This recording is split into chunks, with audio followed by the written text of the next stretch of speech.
My name's Lucas Sanders. I got started cultivating cannabis when I was 16. I set up a light in my mom's attic. She did not know and didn't get caught until the second run and didn't have smokable flower until the third run, but started early and never looked back. That was 11 years ago.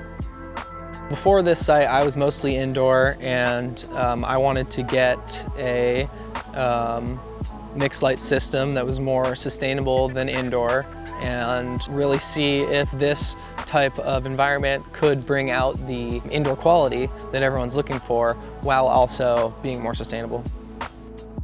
I chose a controlled climate light depth greenhouse because I found it to be the most sustainable way to cultivate the highest quality cannabis. I have a master's in strategic sustainability I got at Humboldt State University, and the rainwater catchment, the ability to heat the soil in the benches aid to the sustainability aspect of the greenhouse. I've done indoor and outdoor growing. Indoor is fairly similar to these greenhouses, besides the fact that you are controlling these greenhouses more on the outside environment. So we're changing a lot more things based on the time of year. Indoor can be a little bit more set it and forget it, but I believe, especially with the plants getting the sun, that's just how it naturally should be.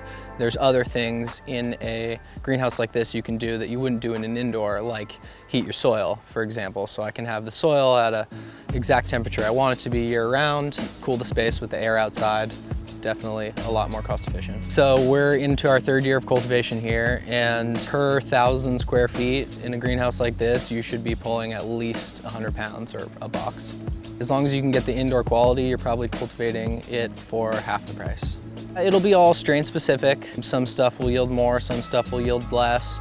Depending the time of year, you might see a little bit more of a yield in the summer and fall because of more sun, but as long as you have the supplemental lighting, the winter yields should be able to rival summer yields.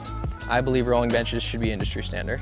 See a lot of these people put up 4 massive greenhouses without rolling benches, when the 3 greenhouses with rolling benches would have the same amount of square feet, use less labor, less electrical, less everything to run the 3 greenhouses that have the same amount of square feet with rolling benches as the 4. Before places like this, we didn't have rolling benches, and now that I have them, you can just pack in the weight per square foot, which we're paying taxes on our square footage, and that's the most important thing, is maximizing bang for our buck.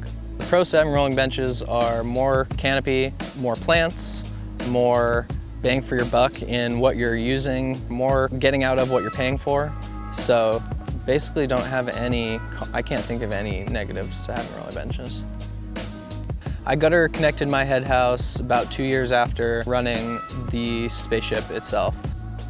I gutter connected it for space. Obviously it saves a ton of space. I have a 3-acre parcel here, and fitting everything on a 3-acre parcel is as tight as possible. There's limitations, but also the fact that it's my nursery. So having it right next to the space where I'm cultivating the most plants out of all the cultivation zones I had makes sense to me. I was saving a bunch of money building a structure attached to an already existing structure, not only in fees to like parts and all that, but permitting fees to the county.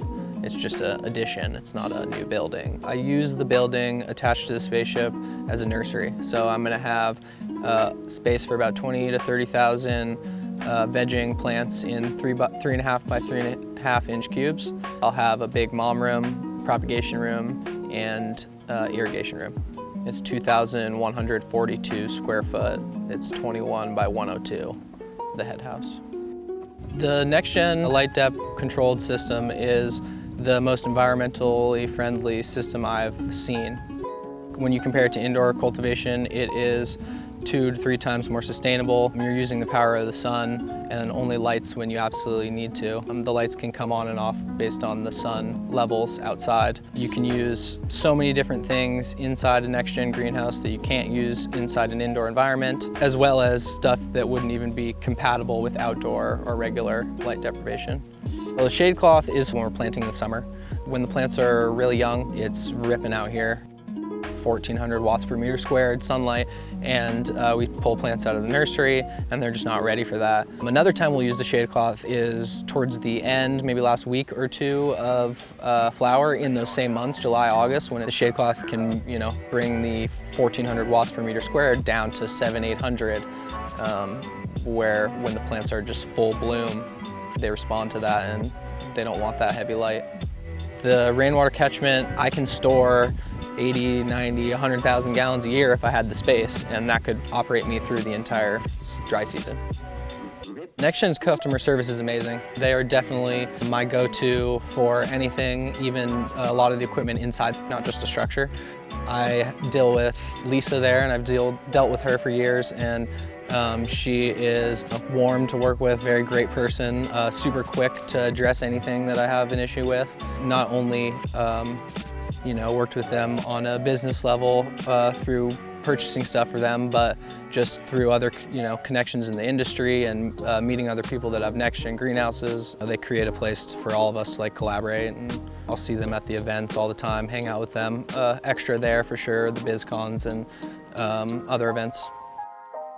My future expansion plans are pretty much to just dial this place in to be as most efficient as possible, be the most efficient 10,000 square feet out there. Plan to expand more into bringing my product direct to consumers instead of dealing with dispensaries.